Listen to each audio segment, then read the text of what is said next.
নমস্কাৰ evening headline ষ্টুডিঅ'ত মই কৃপাঞ্জল প্ৰাজমুখী প্ৰথমটো খবৰ পেগাছাছ সম্পৰ্কে মুখ্যমন্ত্ৰী হিমন্ত বিশ্ব শৰ্মাই সংবাদমেলৰ সম্বোধন কৰিছে বিজেপিৰ বিধায়িনী দলৰ কক্ষত সংবাদমেল সম্বোধন কৰিছে সংসদৰ উভয় সদনৰ বিতৰ্কত প্ৰতিক্ৰিয়া কৰিছে তাৰ পিছত ওপৰতে সংবাদমেলত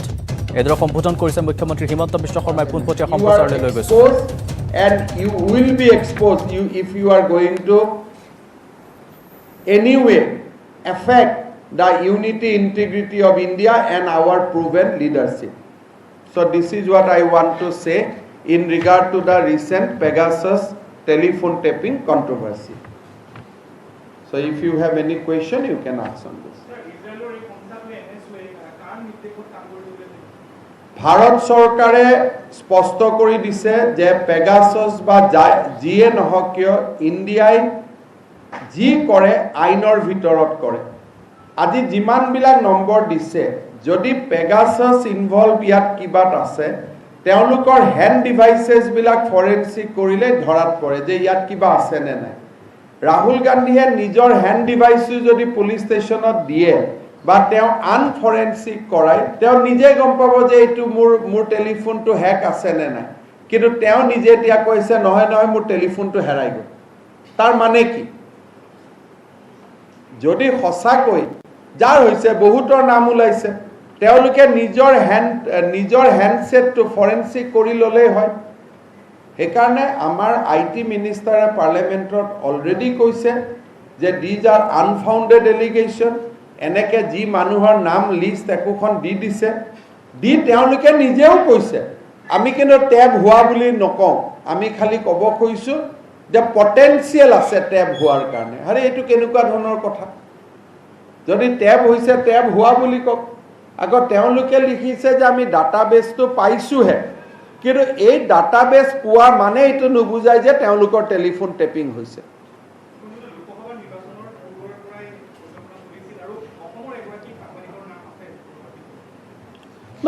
তেওঁৰ ডিভাইসটো আজি যদি আমাকো দিয়ে আমি চাই দিব পাৰিম যে সেই ডিভাইসত কোনোবাই হ্যাক কৰিছে নেকি এটো এনেকুৱা বস্তু নহয় যদি পেগাছাছ সফটওয়্যাৰে কাৰোবাৰ ফোন হ্যাক কৰে ডিভাইসটো ফৰেনসিক কৰিলে গম পোৱা যায় যে ইয়াতে হ্যাক হসাই হৈছে নে নাই গতিকে যি সকলে ভাবে যে আমাৰ ফোনত কিবা এনেকুৱা সফটওয়্যাৰ ইনষ্টল হৈছে তেওঁলোকে এটো আমাক দিলে আমি চেক কৰি দিব পাৰিম বা তেওঁলোকে ইন্ডিপেন্ডেন্টলিও চেক কৰাই ল'ব পাৰিব কোনো মানুহটো আগবাঢ়ি অহা নাই কোনো মানুহে এটো বিশ্বাসও কৰা নাই খালি এটো ইন্ডিয়ান ডেমক্ৰেসিক ডিফেম কৰাৰ কাৰণে this is a pre plan conspiracy সংসদ হোৱাৰ একদিন আগতে কিয় কৰিলে ইমান দিন অক্সিজেন লৈ কনস্পিৰেসি কৰিলে এতিয়া ইণ্ডিয়াই যেতিয়া সেকেন্ড ওয়েভ কন্ট্ৰোল কৰি খুব ধুনিয়াকৈ ভ্যাকচিন কাৰ্যসূচী আগুৱাই লৈ গল আকৌ এইটো আৰম্ভ হল মাজত টুলকিট আৰম্ভ হল গতিকে যিকোনো প্ৰকাৰে এটা ইন্টাৰনেশনাল কনস্পিৰেসি চলি আছে ভাৰতক দুৰ্বল কৰাৰ কাৰণে and this Pegasus thing is also part of that larger conspiracy people like Amnesty International they are directly involved with this conspiracy various left wing organizations throughout the world and including Amnesty International they are part of the conspiracy theory আজি কোন ষ্টেটত কোন মানুহ কোভিডত কিমান মৰিছে আজি আমেৰিকাই কেনেকে কন্ট্ৰোল কৰিব পাৰিছে তাৰ কথা নকয় but paper like Washington Post are more interested in Narendra Modi so it is clear that they want to defame India's democracy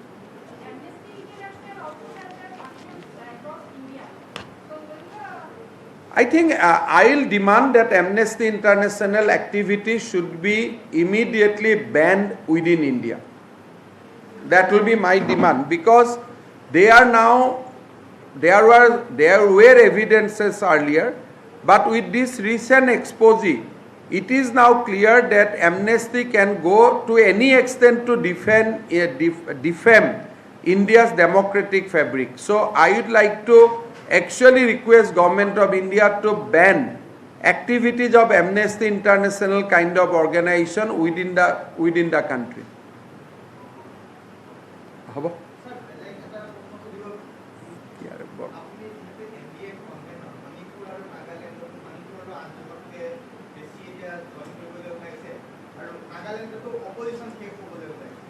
চাওক অসমৰ মুখ্যমন্ত্ৰী দায়িত্ব লোৱাৰ পিছৰ পৰা মই নৰ্থ ইষ্টৰ ৰাজনীতি ইমান ফ'ল' কৰি থকা নাই কিন্তু এই দুইটা নিউজ আজি আমি দেখিছোঁ যে মণিপুৰৰ কংগ্ৰেছ প্ৰেছিডেণ্ট বিজেপিত যোগদান কৰিব বা তেওঁ ৰিজাইন দিছে কিন্তু মই কাৰো লগত কথা পতা নাই সকলোকে 24 তাৰিখে আমি শ্বিলঙত লগ পাম তেতিয়া কথা পাতিম আৰু 25 তাৰিখে গধূলি গৃহমন্ত্ৰী অমিত শ্বাহ গুৱাহাটীৰ কেইবাটাও ৰাজহুৱা অনুষ্ঠানত যোগদান কৰিব তেতিয়া মই কথা পতাৰ সুযোগ পাম তাৰ পিছত আপোনাক ভালকৈ উত্তৰটো দিব পাৰিম 25 তাৰিখে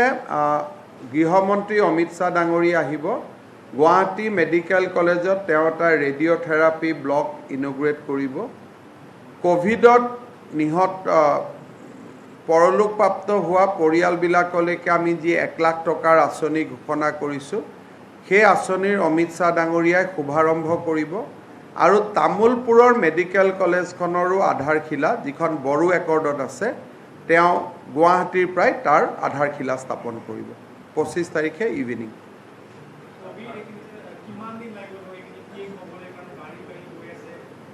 কোভিডত আমাৰতো যোৱা 10 দিনত ইম্প্ৰুভমেণ্টটো ভাল হৈছে আপোনালোকে জানে যে আমি 6000ত গৈছিলোঁ এতিয়া আমি 1700 পৰ্যায়ত আহিছোঁ মই ভাবোঁ যে আমি ইণ্ডিয়াতকৈ 4 সপ্তাহ পিছুৱাই আছোঁ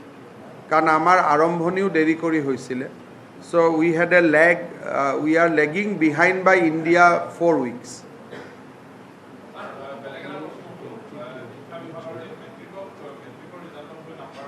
কৈ দিছোঁ যোৱাকালি মই কৈছোঁৱে ন কথাখিনি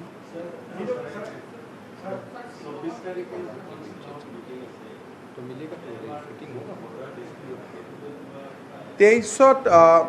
on 23rd I will meet Chief Minister of Meghalaya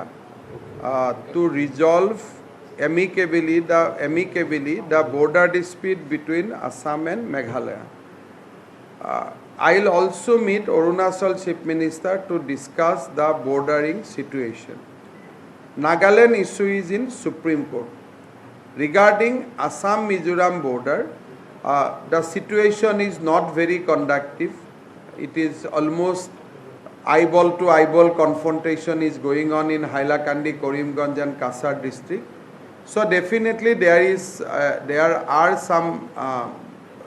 Union Home Secretary has also recently discussed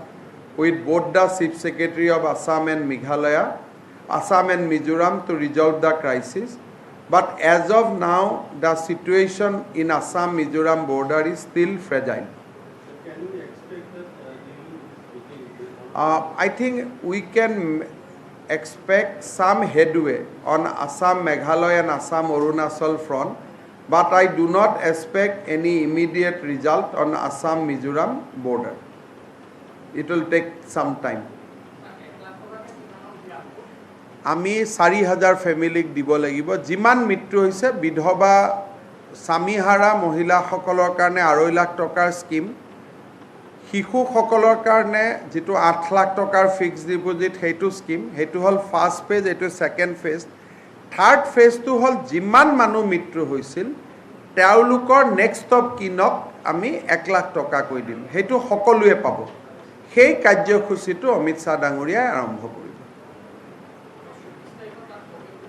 24 তাৰিখে উত্তৰ পূৰ্বৰ ডেভেলপমেণ্টৰ কামত কেনেকে নৰ্থ ইষ্ট স্পেচ এজেন্সিক ব্যৱহাৰ কৰিব পাৰি আকাশৰ পৰা যেটো আমাৰ স্যাটেলাইটৰ যেটো এজেন্সি আছে নৰ্থ ইষ্টৰ সেইটো দ্বিতীয়তে উত্তৰ পূৰ্বৰ ড্ৰাগছ ট্ৰেফিকিং হিউম্যান ট্ৰেফিকিং আৰু জেনাৰেল ল এণ্ড অৰ্ডাৰ সিচুৱেশ্যন এই সাবজেক্ট কেইটা আহিব আৰু এনইচিৰ মিটিং যেতিয়া ডেভেলপমেণ্টৰ কথাও আহিব দুদিনীয়া মিটিং হ'ব 23 আৰু 24 আৰু 25 ধন্যবাদ নিজৰ কেইবাটাও গুৰুত্বপূৰ্ণ বিষয়ৰ ওপৰত মন্তব্য ৰাখিলে মুখ্যমন্ত্ৰীগৰাকীয়ে পোনপটীয়া সম্প্ৰচাৰ আমি আগবঢ়ালোঁ পেগাছুছ সম্পৰ্কে তেওঁ মুখ্যমন্ত্ৰীগৰাকীয়ে সংবাদমেলত সম্বোধন কৰি জনালে লগতে কেন্দ্ৰীয় গৃহমন্ত্ৰী অমিত শ্বাহ 24 তাৰিখে অসম ভ্ৰমণলৈ আহিব লগতে তেওঁ কেইবাখনো আঁচনি উদ্বোধন কৰিব লগতে মুখ্যমন্ত্ৰীগৰাকীয়ে কেইবাটাও গুৰুত্বপূৰ্ণ সিদ্ধান্তৰ ওপৰত আলোকপাত কৰে আৰু পৰ্যায়ক্ৰমে সেই সীমা বিবাদৰ সীমান্তক লৈ যিসমূহ ঘটনা ঘটি আছে অৰুণাচল তথা মেঘালয়ক লৈ তাৰ ওপৰতো আলোকপাত কৰাৰ কথা তেওঁ অনুকিয়াই দিয়ে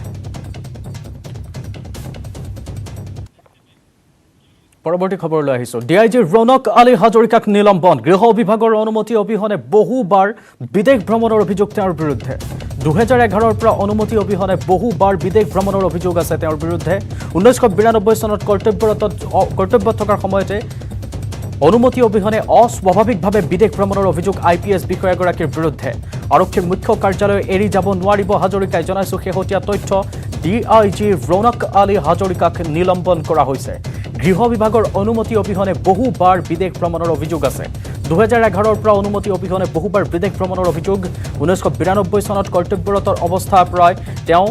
অনুমতি অবিহনে অস্বাভাৱিকভাৱে বিদেশ ভ্ৰমণৰ অভিযোগ আছে আইপিএছ বিষয়াগৰাকীৰ বিৰুদ্ধে আৰক্ষীৰ মুখ্য কাৰ্যালয় এৰি যাব নোৱাৰিব এতিয়া হাজৰিকাই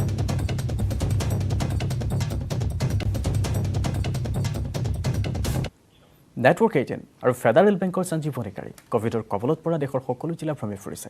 ভেকচিনৰ গুৰুত্বৰ বিষয়ে সজাগতা সৃষ্টিৰ প্ৰয়াসত আমাক সহযোগ কৰে আমাৰ সঞ্জীৱনীকাৰীখন আজি ক'ত আছে চাওক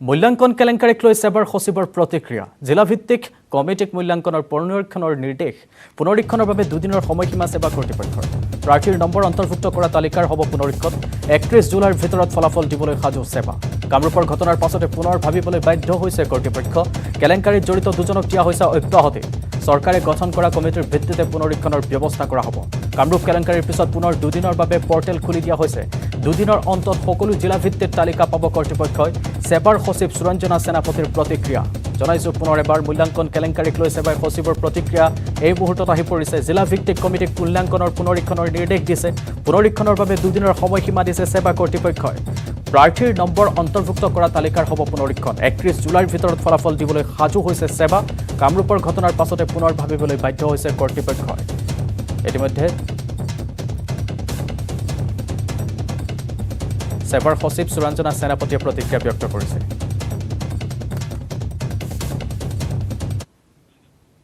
আৰু এয়া আছিল আজিৰ ইভিনিং হেডলাইন্স নমস্কাৰ